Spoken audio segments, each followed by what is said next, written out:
Hello दोस्तों, यदि आपको लगा हुआ है पेसमेकर तो क्या आप पुशअप्स या जिम वाली एक्सरसाइजेस कर सकते हैं या नहीं, आज इस पर बात करेंगे। अक्सर लोग हमको पूछते हैं कि पेसमेकर लगा हुआ है, मैं जिम जा सकता हूँ या नहीं, या मुझे 6-7 साल पहले पेसमेकर लगा था, मैं एडवेंचर स्पोर्ट्स कर सकता हूँ या नहीं। ये एक इम्पॉर्टेंट और क्रिटिकल इशू है, अक्सर लोग इस पर बात करते हैं लेकिन डॉक्टर्स की तरफ से कोई पर्याप्त इंस्ट्रक्शंस नहीं मिल पाते हैं, तो इसलिए ये क्वेश्चन अनआंसर्ड रह जाता है। आज इसको हम डिस्कस करेंगे। टॉपिक पर जाने से पहले जो लोग हमारे चैनल पर नए हैं उन्हें रिक्वेस्ट करूँगा कि चैनल को सब्सक्राइब करें, वीडियोस को लाइक करें, शेयर करें, फॉलो करें, कमेंट करें, पूरा देखें। सबसे पहले समझने की ज़रूरत है कि पेसमेकर जब लगाया जाता है तो शुरुआत के 1-2 महीने लीड का जो साइट है जहाँ पे पेसमेकर अटैच किया जाता है वहाँ लीड का अटैचमेंट थोड़ा कच्चा रहता है, क्योंकि शुरुआती पीरियड में लीड को या तो एक पतले से स्क्रू से या एक बाल जैसे उसमें टाइन लीड्स होते हैं उससे पेसमेकर को फिक्स किया जाता है लीड को। ये अटैचमेंट शुरुआती पीरियड में लगभग 2 से 3 महीने तक काफ़ी कच्चा रहता है और अगर ज़ोर से खिंचाव आ जाए तो लीड बाहर आ सकती है। तो ऐसे केस में यदि आप पहले 2-3 महीने जब तक वो लीड फिक्स नहीं होती, यदि आप एक्सरसाइज करते हैं या बहुत अग्रेसिव एक्सरसाइज करते हैं और हाथ को अगर शोल्डर लेवल से ऊपर लेके जाते हैं तो अक्सर ही आपका पेसमेकर के डिसलॉज होने का चांस रहता है। एक चीज़ काट बांध कर रख लीजिए कि पेसमेकर वाले पेशेंट में यदि लीड थोड़ी भी डिसलॉज हो गई और 1 सेंटीमीटर भी अपनी जगह से खिसक गई तो उसको वापस अपनी जगह पर लगाने के लिए पूरा पेसमेकर वाला ऑपरेशन वापस से करना पड़ेगा। इसमें बाहर से लीड को 1 सेंटीमीटर भी आगे पीछे करना संभव नहीं है, पूरा ऑपरेशन वापस से करना पड़ेगा और फिर वही 3 महीने का या 4 महीने का रिस्ट्रिक्शंस रहेंगे। तो इसलिए ये समझना बहुत ज़्यादा आवश्यक है कि पेसमेकर वाले पेशेंट्स को किसी भी हालत में शुरुआती 2-3 महीना बहुत ज़्यादा सावधानी रखनी है कि लीड डिस्टॉर्च ना हो जाए।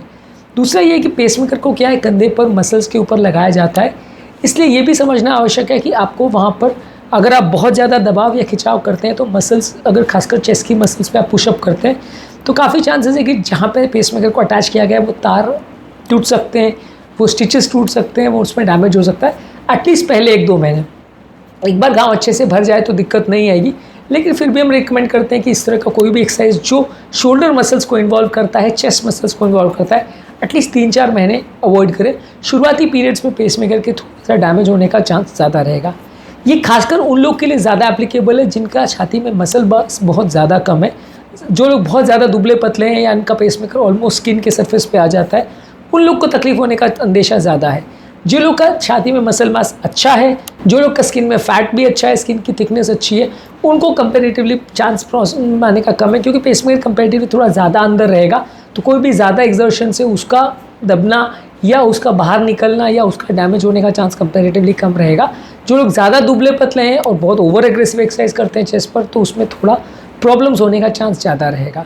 हालांकि इस तरह के कोई भी केस में आपके अपने डॉक्टर के साथ आप डिस्कस कर लेंगे तो ज़्यादा अच्छा रहेगा, क्योंकि पेसमेकर वाले पेशेंट्स में हर पेशेंट की इंडिविजुअल रिक्वायरमेंट्स अलग अलग हो सकती है। शुरुआत के 3-4 महीने में इस तरह की प्रॉब्लम्स आने का चांस ज़्यादा रहता है। आपके डॉक्टर आपको ज़्यादातर देख के रिकमेंड कर पाएंगे कि किस तरह की एक्सरसाइज आप कर सकते हैं, किस तरह की नहीं। ज़्यादातर अगर पुशअप्स आप कर रहे हैं और उसमें अगर पेसमेकर के साइड पर कोई खिंचाव या तनाव नहीं आ रहा है तो फिर आप मोस्टली कर पाओगे, एक्सरसाइज ज़्यादा दिक्कत नहीं आएगी। लेकिन यदि एक्सरसाइज करने के दौरान आप इस एरिया में बहुत ज़्यादा खिंचाव तनाव का आभास करते हैं या आपको ऐसा लगता है कि वहाँ पर दर्द हो रहा है तो अवॉइड करिए एक्सरसाइजेज, और अगर करना भी है तो बहुत धीरे धीरे करके बढ़ाइए। शुरुआत में 1-2 बार किया, फिर 3 बार किया, 5 बार किया, ऐसे करके महीने 2 महीने में उसको धीरे धीरे करके बढ़ाइए। तो इससे कंपेरेटिवली आपको बेटर रिजल्ट्स मिलेंगे और इससे कंपेरेटिवली आपको डैमेज होने का चांस कम रहेगा पेसमेकर साइड पे।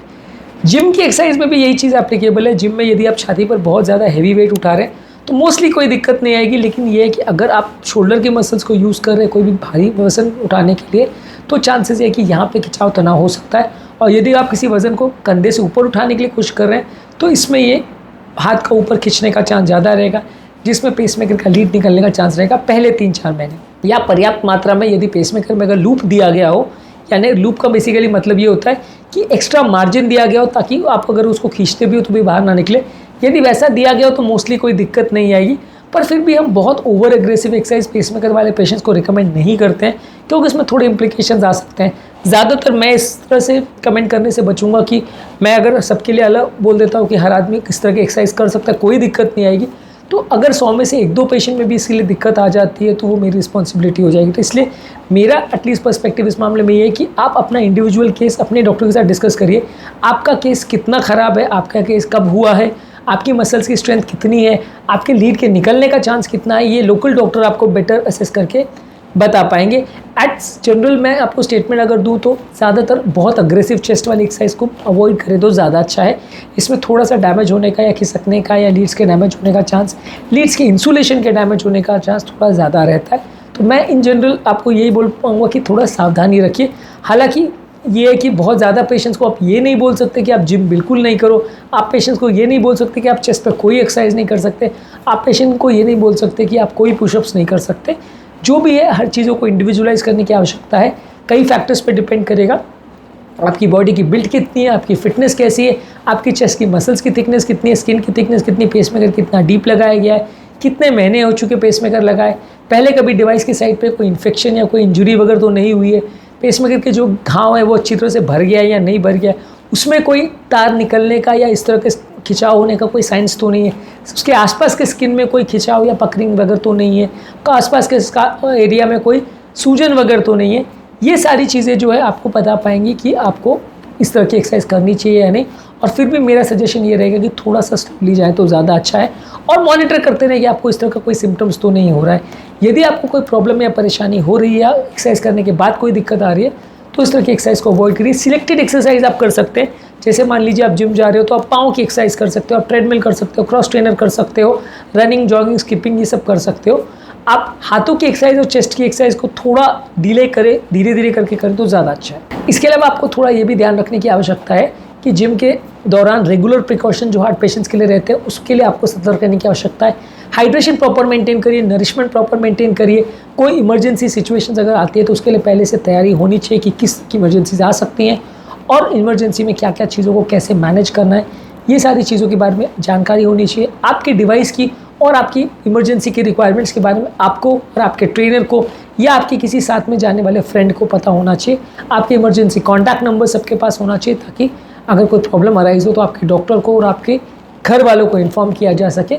और अगर आप इस तरह की एक्सरसाइज कर भी रहे हैं तो पहले एक बार अपने कार्डियोलॉजिस्ट को, अपने पेसमेकर जो स्पेशलिस्ट है उनको एक बार दिखा दीजिए।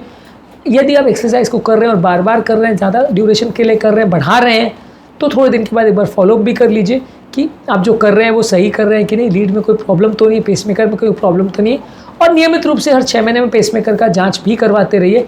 इससे भी एटलीस्ट ये पता चलता रहेगा कि पेसमेकर के पैरामीटर्स में कोई चेंज तो नहीं आ रहा है, पेसमेकर के इंटरनल लीड्स की इश्यूज़ तो नहीं आ रहे, लीड्स अपनी जगह में से हिल तो नहीं गए या उसकी इंसुलेशन ख़राब तो नहीं हो गई। Overall moral of the story ये कि चेस्ट मसल्स की एक्सरसाइज और पुशअप्स में थोड़ा ज़्यादा सावधानी रखें। ये पेसमेकर को डैमेज कर सकती है, खासकर अर्ली पीरियड में। अगर कर भी रहे हैं तो आपके अपने डॉक्टर से सलाह लीजिए और उनके ऑब्जर्वेशन में करें, उनके संरक्षण में करें चीज़ों को, पहले उनको दिखा के करके और उसके बाद फिर रिपीट फॉलोअप करते रहेंगे तो आपके लिए ज़्यादा अच्छा रहेगा। आप इस मामले में गलतियों की गुंजाइश ज़्यादा नहीं है, क्योंकि अगर पेसमेकर में कुछ भी डैमेज हो जाता है या लीड खिसक जाती है या सर्जिकल साइड में कुछ प्रॉब्लम हो जाती है तो बाद में उसको मैनेज करना अक्सर काफ़ी मुश्किल हो जाता है। इसलिए थोड़ा एक्स्ट्रा सावधानी रखें। बाकी को पूरे शरीर की आप कोई भी अगर एक्सरसाइज कर रहे हैं तो उतना ज़्यादा दिक्कत नहीं है।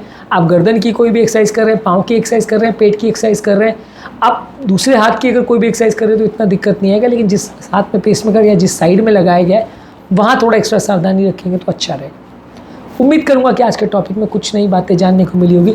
पेसमेकर के बाद लाइफस्टाइल और इंपॉर्टेंट इंस्ट्रक्शंस के बारे में हमने ऑलरेडी काफ़ी वीडियोस किए हैं जो कि आप हमारे चैनल पर देख सकते हैं। ये सारे वीडियोस हमारे चैनल पर अवेलेबल है। उम्मीद करूँगा कि आज के टॉपिक में कुछ नया जानने को मिला होगा। जो लोग हमारे चैनल पर नए हैं उन्हें रिक्वेस्ट करूँगा कि चैनल को सब्सक्राइब करें, वीडियोज़ को लाइक करें, शेयर करें, फॉलो करें, कमेंट करें। पूर्ति थैंक यू।